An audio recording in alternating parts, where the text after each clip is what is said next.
बिस्मिल्लाहिर्रहमानिर्रहीम तमाम साथियों को once again याली मदद. So today we have a special guest. So we're going to gear our class toward not only her but also toward the Quran, because she's trying to study Quran, and we remember that Farman of Sultan Muhammad Shah, may our soul be sacrificed to the Imam. He says that if you wanted to learn the Quran, just like Jewish people learn their talimat, their knowledge from their own people, Nasara, meaning Christians, they learn their talimat and their books and knowledge from their own people. Just like that, if you wanted to read the Quran, learn from your own scholars. And there is a reason behind that farman. And before we go into the reason, I want to quote Mullah Abbas farman, in which Mullah Abbas says that when and if you read Quran, it should present a concept to you. It should present a concept to you. Today we're going to try and learn the principle and the understanding of the Quran. What are the principles of the Quran? The principle of the Quran is that this book is a book of guidance to all people all the time. Number one principle. This book should represent a concept to the reader. This book by itself cannot guide anyone. Now, this may be surprising, right? This book by itself cannot guide anyone. And that is one of the principles. And we will explain that in a second. If you want to understand ayat, then you need to read that ayat one above, one under, or sometime even maybe more ayats close to the ayat, so you may understand the entire context of the ayat. You must look at the Arabic text. If you do not know Arabic, look at the transliteration and compare to the translation, because the translation may not be exactly the way it should be. Why would translation not be the same as it should be? Because when a translator doing a translation of the Quran, of course, his belief influenced the translation. And we will look at most of everything I just talked about. We will look at that in Quran and see how it influences the Quran. Allah says in Quran that I have sent this book to you with a nur. Could he not just send a book and let us learn from the book? Why do we need a nur with the book? And that's why I said this Quran or this book cannot teach by itself. And there's a good example. And the only reason I give example is just an example, just for our understanding. Let's say I have this book over here, but there's no light in the room. Can I read this book? I can't. Okay. Let's say there is a book here and the light in the room, but my eyes are closed. Can I read that book?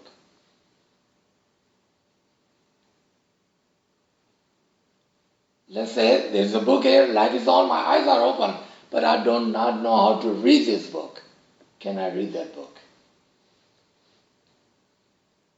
That is the principle of the Quran, that with the Quran you need the nur, the light. And the light equals to the understanding of the Quran. Right? We have heard the light is nur, okay? We accept that. The light is the light or eyesight of your eyes, so you may read, okay? We agree with that too. But if you do not have the understanding of it, the knowledge of it, then this book will not work for you. And we have a few doctors here. Example is, if I read a prescription, I would have no idea what you guys are writing on that prescription. Why? Because I have no knowledge of it. I do have an eye, it's light in the room, but I still don't know what it says on the prescription. Why? I have no knowledge of it. Okay? Alright, so let's come to the basic understanding or the intro of the Quran first. We all know the Quran was revealed to the Prophet Muhammad, the last Prophet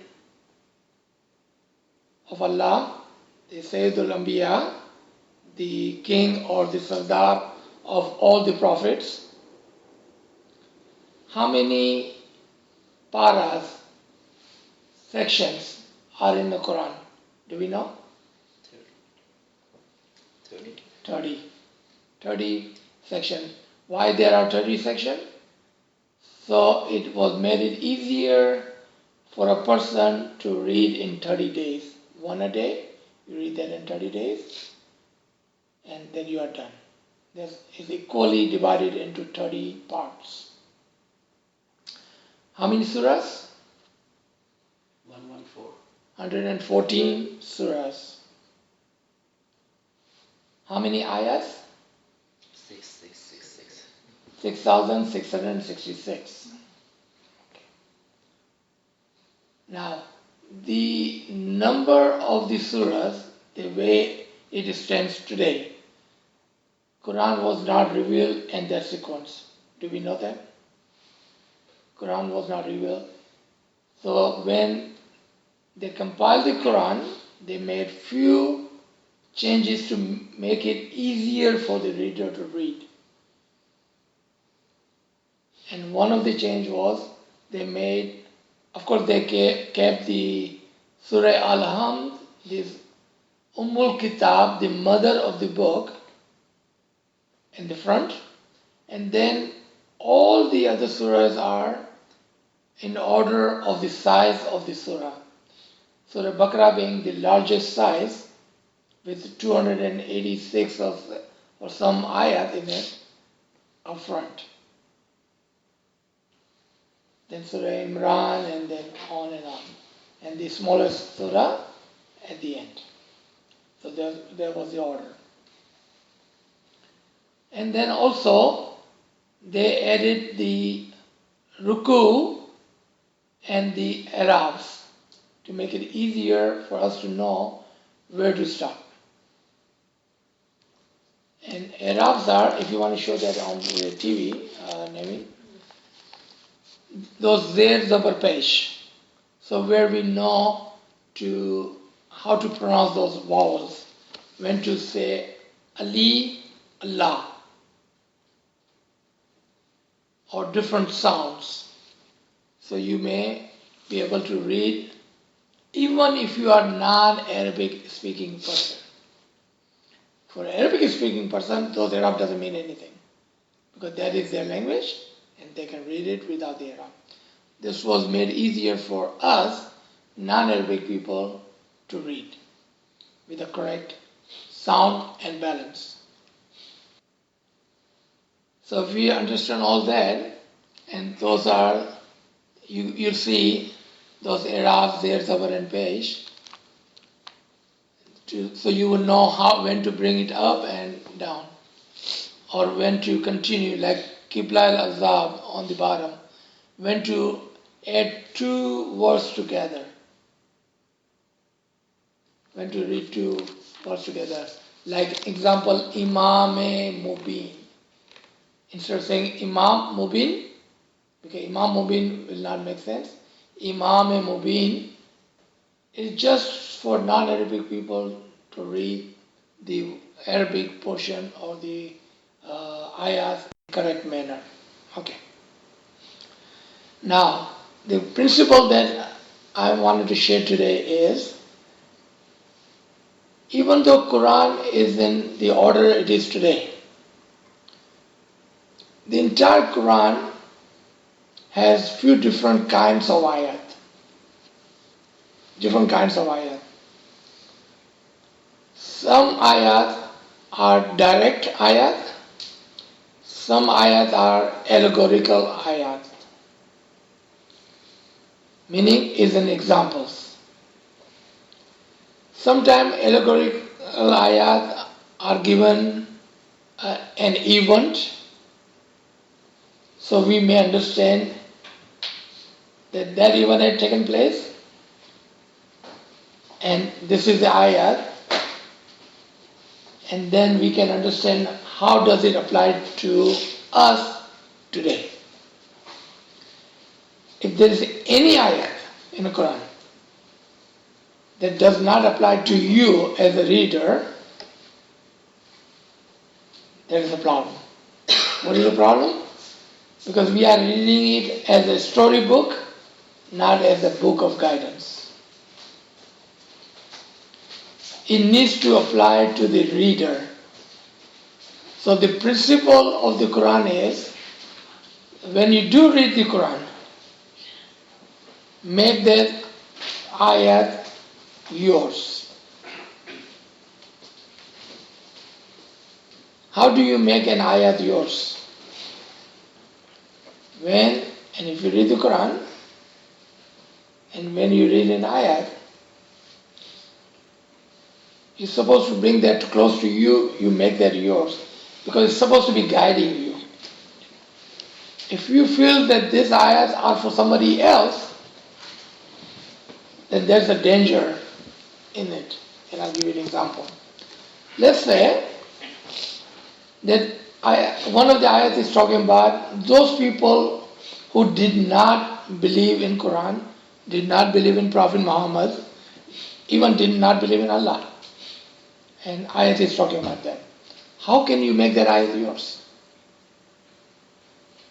It's called learning positive from negative. Example, I am here. You can say, okay, I see you, you are here. I am not there. If I'm saying I'm not there, meaning I'm here, I just said it in a negative sense. I'm not doing well,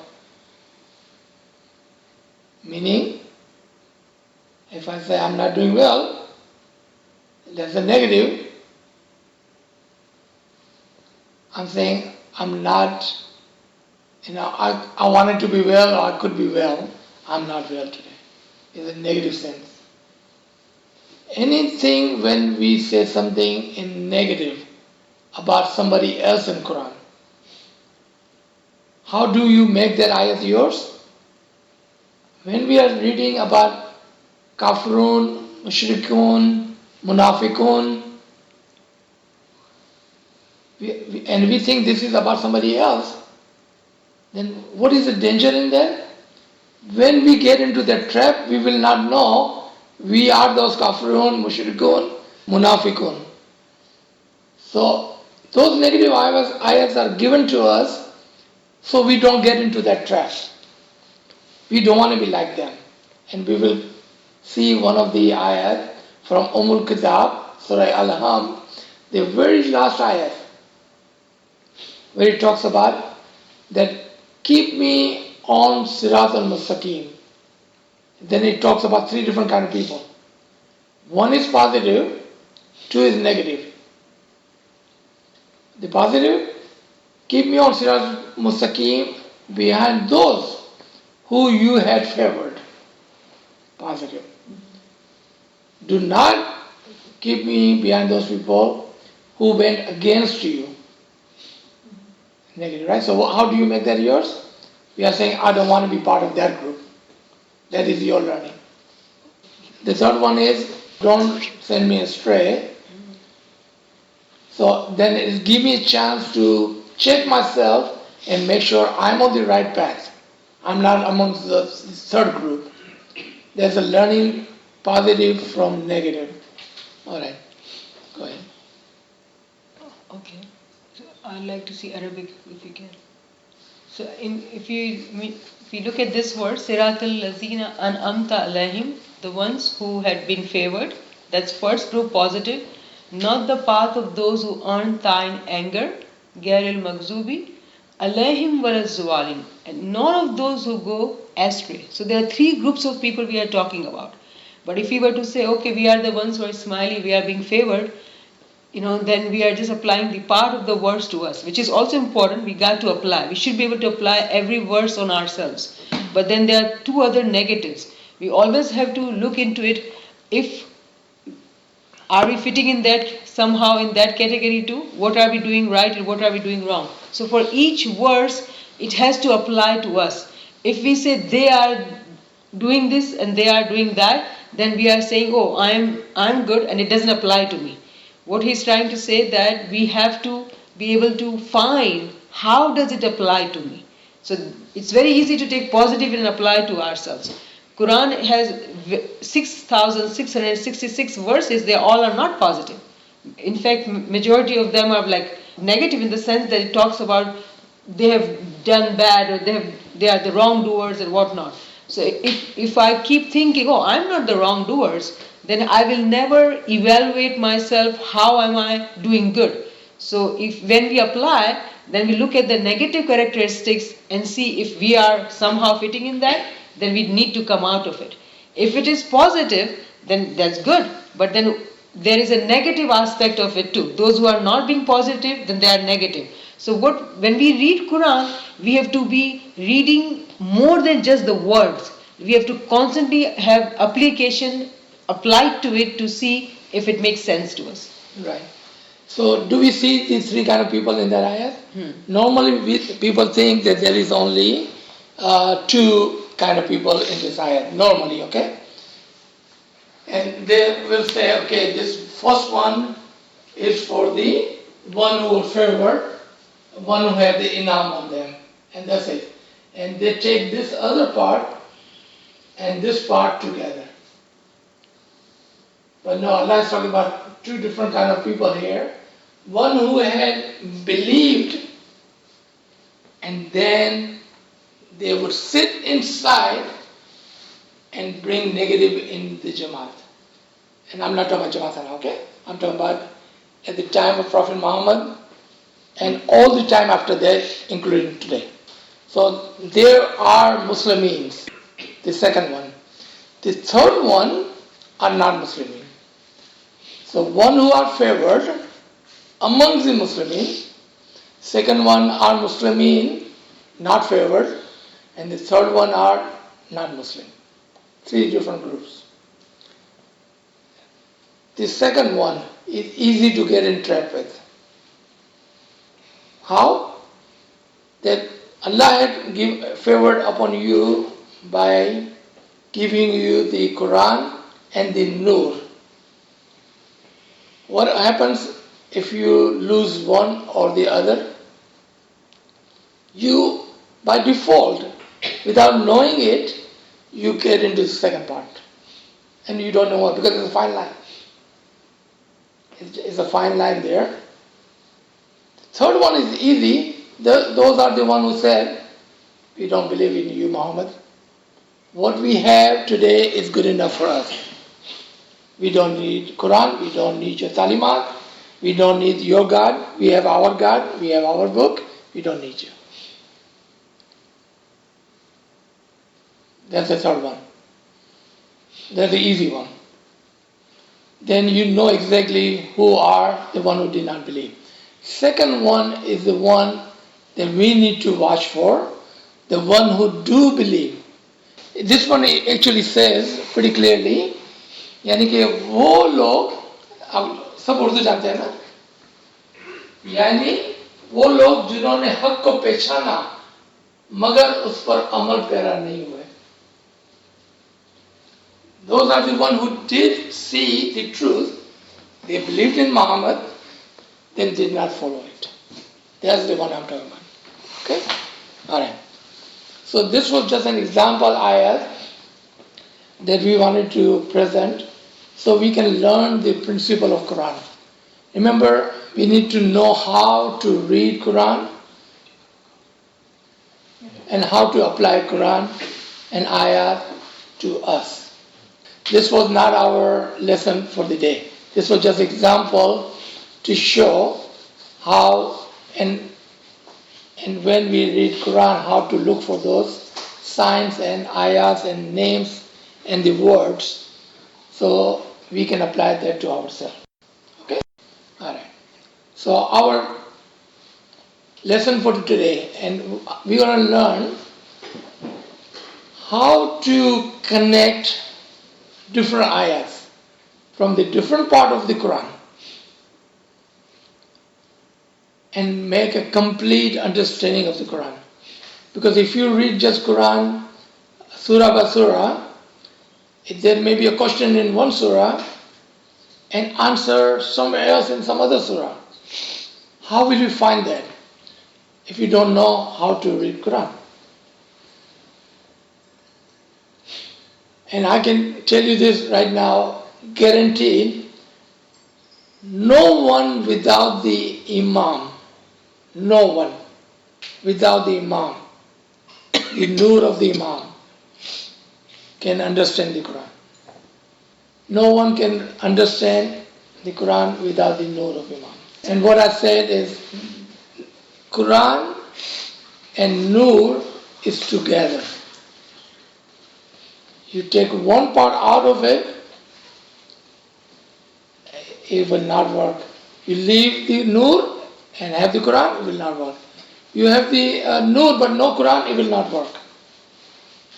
So we're going to take two examples there. One is this ayat.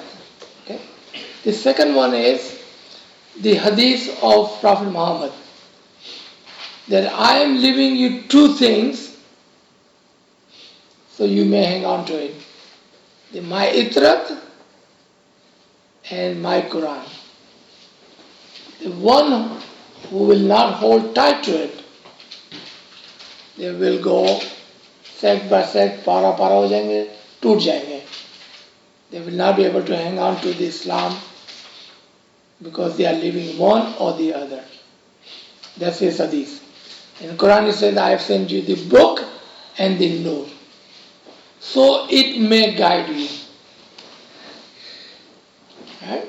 And that's what I was talking about earlier, that without the nur, you cannot read the Quran. Yeah, you can read the Quran as a book of story, which is fine, but that would be just a book of story. It's no longer a book of guidance for you then. And we just heard there are 114 surahs. And each surah has Bismillah ar-Rahman ar-Rahim in the front of it, on the top of it.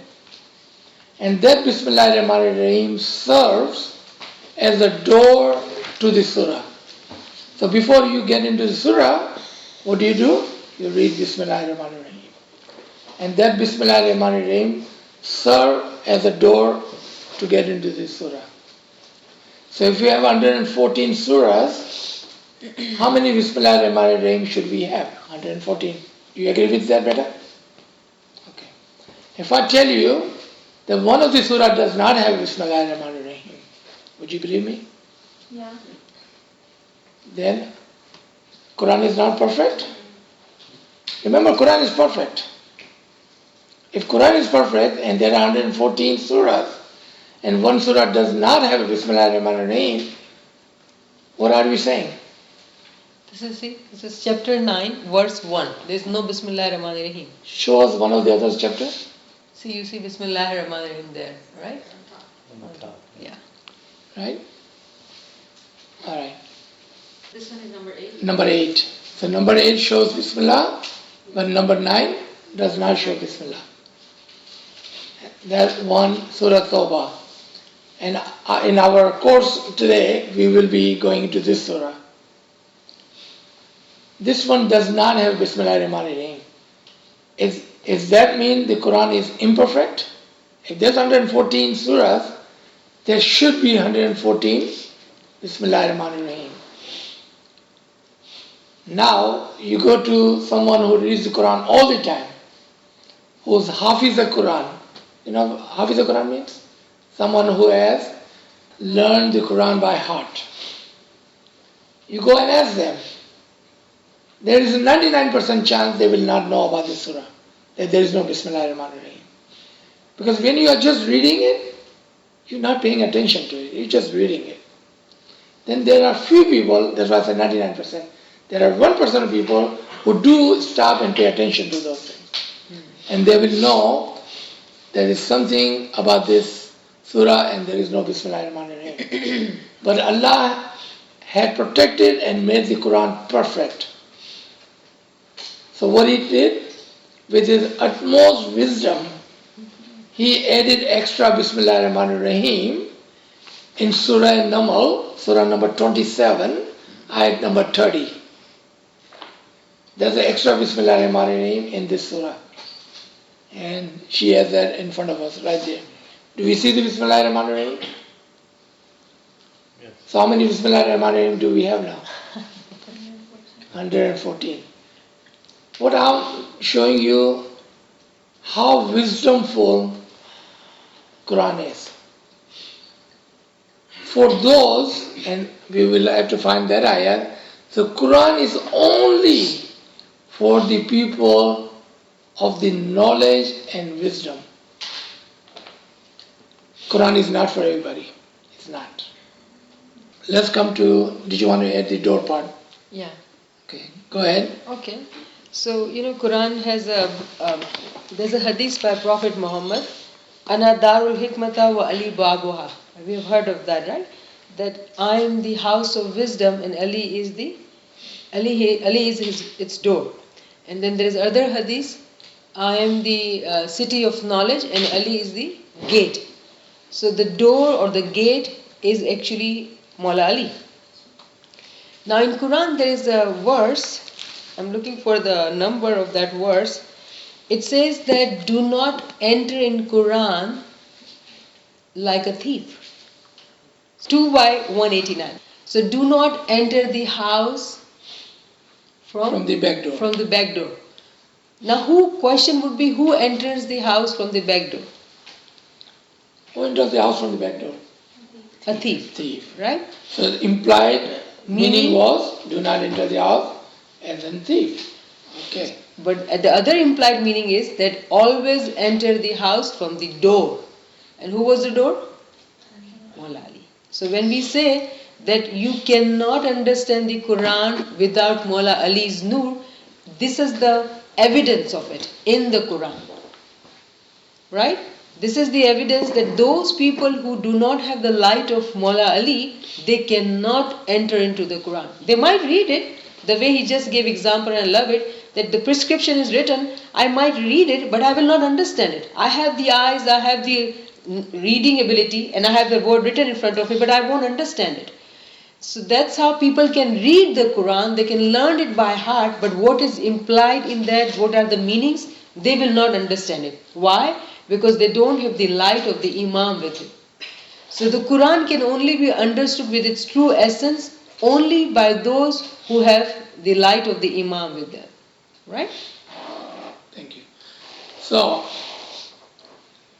if there is no door on the top of Surah Tawbah, number 9, how would you enter into the surah? And the door is the Ali, and house of wisdom or city of knowledge, Muhammad, and he's talking about this. This book is the city of knowledge of Muhammad. This book is the house of wisdom of Muhammad.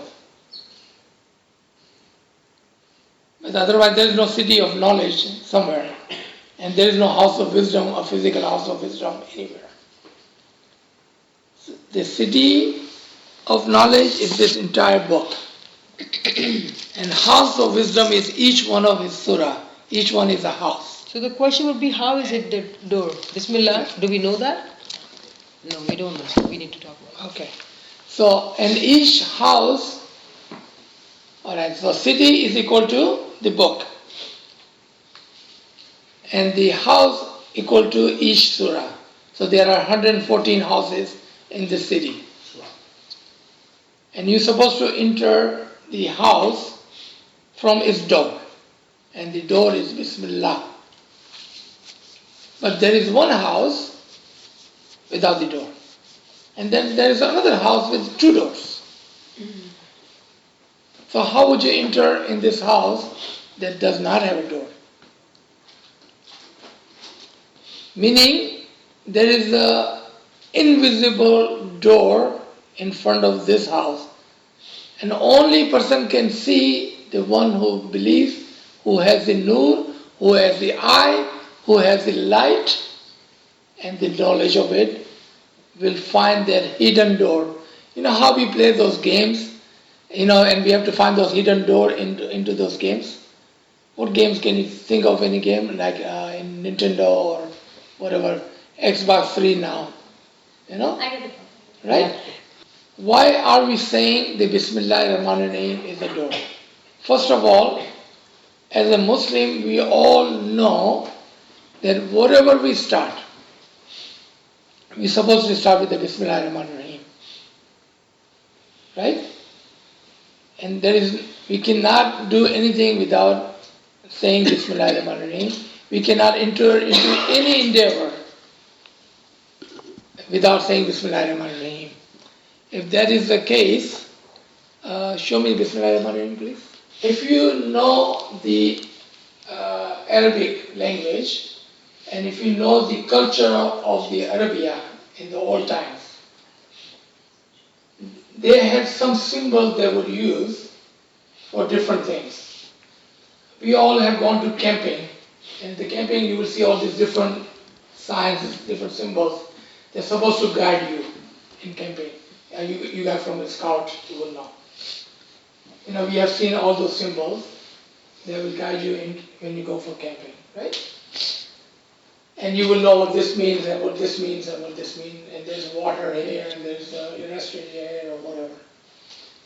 Just like that in Arabic, if they wanted to say house, they will use a ba like that. And she's going to show us that, which is this part of Bismillah, okay? And we are still talking about Bismillah. And we're going to show you how the Bismillah is a door to the surah. So there's a ba of Bismillah. So when they wanted to show there is house further down on the street, in the desert, they will draw this part and there'll be arrow there showing there is a house there. This was the symbol of a house. And they are showing right here the symbol of a house at the beginning of Bismillah. This dot right underneath there, if there's a dot over here, it's showing, and there are two meanings to it. There's a person in the house, or there's a key to this house. This is a symbol of a person or a key to this house. Alright. So if you understand that part now, that this is the house and there's a key, there's the call of Mullah Ali. We already heard the hadith that Ali is the door. Ali is the ba in Bismillah. Ali is the ba in the Bismillah. Ali is the door in Bismillah. Call of Ali is that I am the Bismillah, I am the ba in Bismillah, and I am the dot in Bismillah. So what is he saying? I am the Bismillah. So when you start reading the Quran, use my door. I am the ba. Use my door. And use the key that I am giving you to get into the door. Don't get into the door in the house like a thief. Come through me using my key. Alright? Now, this is the principle of any and every writing. Doesn't matter even if we are using a computer now. And how she just used the pen to write this down. What does she have to do to write a ba? Can you show me again? Erase this and show me how did you write a ba? Using your pen. Okay, that's it right there. You see what she did when she started to write a ba? She had to make a dot first. When you put your pen there, what are you doing? You're making a dot and then you're writing ba.